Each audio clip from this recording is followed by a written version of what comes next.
السلام عليكم، معكم مريم شهوات مغربيه. كنتمنى تكونوا بخير وعلى خير وانتم كتشاهدوا هذا الفيديو هذا. اليوم ان شاء الله غادي نصاوبوا واحد الطبق اولا واحد الوجبه ان شاء الله يا ربي كتجي بهاد القرع هذه اللي كتكون حمراء، كتجي صراحه الله فنه فنه. انا عندي هذا الشكل هذا ديال القرع، نتوما يمكن لكم تعملوا اي قرعه الا كانت عندكم. واخا ديك القرعه اللي كتكون ستيدوا حتى هي راه كتجي مزيونه ومعمره. عندي هنايا بالنسبه للمقادير، عندي هنايا واحد القرعه هذه متوسطه الحجم، يعني ماشي كبيره ماشي صغيره. وعندي هنايا هذا اللحم اللي كيكون مقدد اولا هذا الشكل هذا اللي كيكون مقطع على هذا الشكل هذا. يمكن لكم تعملوا اي نوع اللي عندكم اولا اي الكفته ولا الجداد ولا اللي بغيتوا بالحشوه نتوما كتختاروا. عندي هنايا واحد راس الثومه محكوك، وعندي هنايا شويه المعدلوس طري، وعندي هنايا واحد البصله مقطعه مشلضه. وبالنسبه للتوابل عندي هنايا الابزار والملحه، وعندي هنايا زيت العود. هادو هما المكونات اللي عندي. غادي ندوزو دابا باش نقطعوا القرع ديالنا، وغادي تشوفوا الطريقه اللي غادي نعمل ان شاء الله يا ربي. وراه الصراحه الله كتجي فنه فنه هاد الطريقه هذه، كتجي غزاله. كطيب في الفران. خليكم معايا مرحله مرحله وغادي تشوفوا ان شاء الله يا ربي. راه صراحه الله كتجي غزاله. بسم الله. غادي نقطع على راسها على هذا الشكل، وغادي نحاول نقطعها مرصويات على هذا الشكل هذا شويه عاصيه.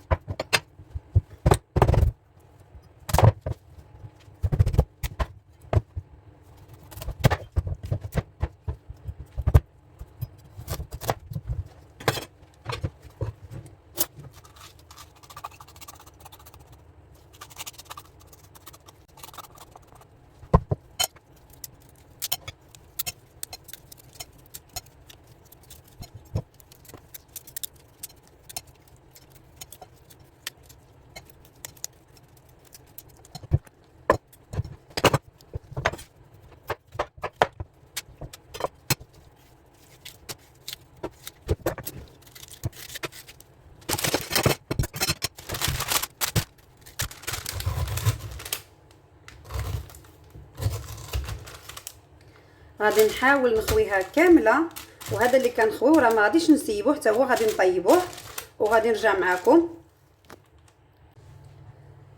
كما كتشوفوا معايا من بعد ما نقيتها كامله على هذا الشكل هذا خويتها، يعني اللي كتكون عارفين كتكون الزرعه راه كتكون ديجا خاويه. ودابا هنايا كما كتشوفوا البلايص اللي كيكونوا عامرين اولا هذاك اللي كيكون غليظ ديال القرع كنخويوه بواحد الموس ولا بواحد مغروفه حتى كنخويوه كامل. دابا غادي نجيب هنايا زيت العود، غادي نجيب الشيته، وغادي نبقى ندهن كلشي من برا ومن الداخل على القرع. غادي نعمل الملحه على هذا الشكل.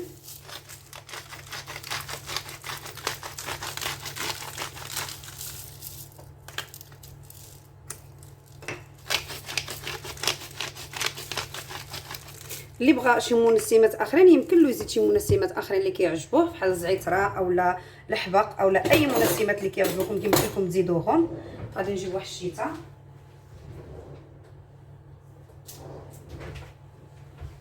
على هذا الشكل، كندهنو كامل بحال هيدا. نحاول ندهنوها كامله من برا ومن الداخل على هذا الشكل هذا ما كطيبناش مسوسه. دابا غادي ندخلها الفران باش طيب كامله، وديك ساعتك غادي نرجع باش نعمروها اولا باش نكملوا التحضيرات ديالها اللي غادي نعمروها. غادي نجيب البيض، غادي نجيب كلشي اللي غادي نعمرها به، وهاد البصله وهاد اللحم المقدد اولا مرتدينه ولا باش ما بغيتو كتعمروها صافي. نفس الطريقه غادي نعمل هاد اللي خويت من القرع، نفس الطريقه حتى هي غادي نحتاجوها. كتشوفوا معايا انا مقطعه عشوائيا كما خويتها هيدا بقات. غنزيد عليها هنايا زيت العود وغنزيد الملحه والابزار صافي. غادي نخدموها غير بالملحه والابزار، كتجي صراحه الله غزاله وما فيهاش بزاف ديال كثره العطريه اولا مكونات اولا صافي. على هذا الشكل هذا انا غادي نزيد نفتت شويه ديال الازير طري في هذا اللي عندي هنايا على هذا الشكل هذا. غادي نزيد هنايا شويه ديال الازير كيعطي واحد النكهه زوينه من القرع صافي. وكنخلط على هذا الشكل هذا بحال هيدا صافي، وكندخلها الفران طيب. اللي كيعجبو الحار يمكن له يعمل الحار، واللي عنده الدراري صغار ولا ما كيبغيش الحار ما يعملش الحار على هذا الشكل صافي. غادي ندخلها الفران طيب وغادي نرجع معكم بالمكونات اللي باقي باش غادي نكملوا الطريقه. كما كتشوفوا معايا من بعد ما طابتنا القرع ديالنا في الفران كتجي على هذا الشكل هذا، يعني حتى كطيب وكتحمر، يعني كطيب ماشي غير كتدبل وصافي، لا حتى كطيب. كنجبدوها من الفران. عندي هنايا بالنسبه للبصله والثومه انا مشحراهم مع داك ليداند اولا مع ديك اللحم المقدد، يعني كتختاروا نتوما. القرع اللي خوينا من القرع ديالنا هي هذه، رحنا حمرناها حتى هي وطيبناها على هذا الشكل هذا. غادي ندوز هنايا، غادي نزيد ديك المعدلوس. المعدلوس ما شحرتوش، خليته باش يكون طري على هذا الشكل. وغادي نزيد عليها هاد لا كريم هذه ليكيد اللي كتكون ديال الطياب ولا ديال، ولا يمكن لكم تعملوا غير الحليب ولا اللي بغيتو كتعملوه على هذا الشكل. كنزيد هنايا انا علبه على هذا الشكل هذا، لا كريم الخفق اولا كتعملوا اي كريمه اللي بغيتو. انا عندي متواجده هذه. غادي نخلط الكل على هذا الشكل.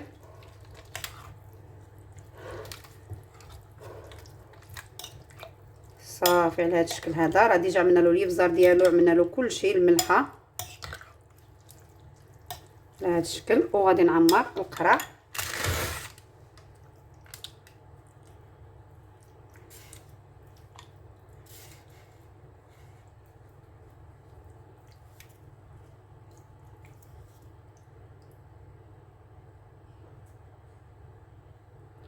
نحاول نخليها بحال خاويه. راه غادي نزيد البيض من الفوق.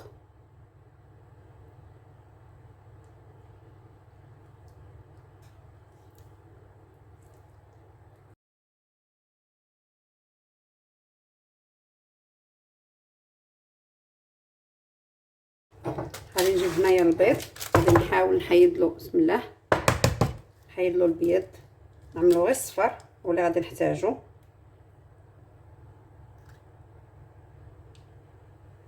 بهذا الشكل هذا.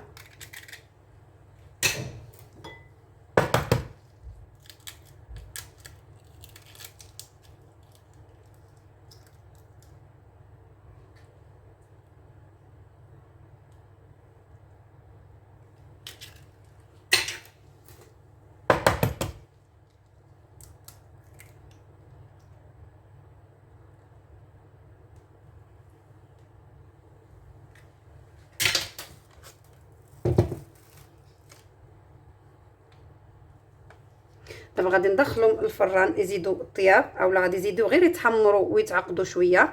هاد لا كريم تعقد، وهاد البيض ما نحاولوا ما نخليوهش يحمر من وجهه، يبقى لنا شويه ابيض. انا غادي نزيد عليه شويه ديال الحار.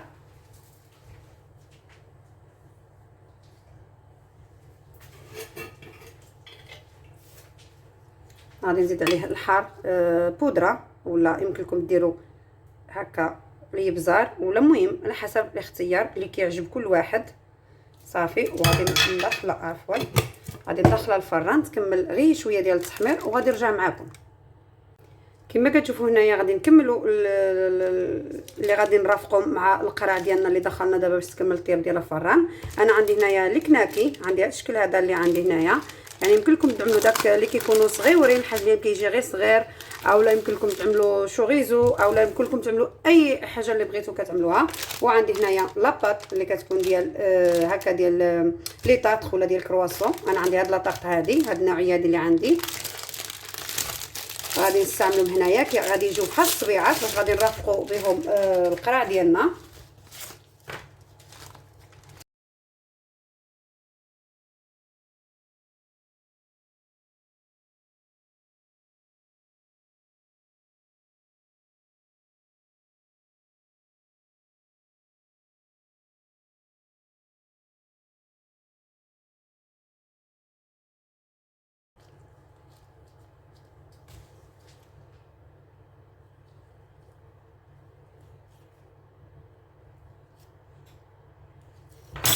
غادي نعملهم على هذه الطريقه هذه، وغادي ندخلهم الفران كيطيبوا.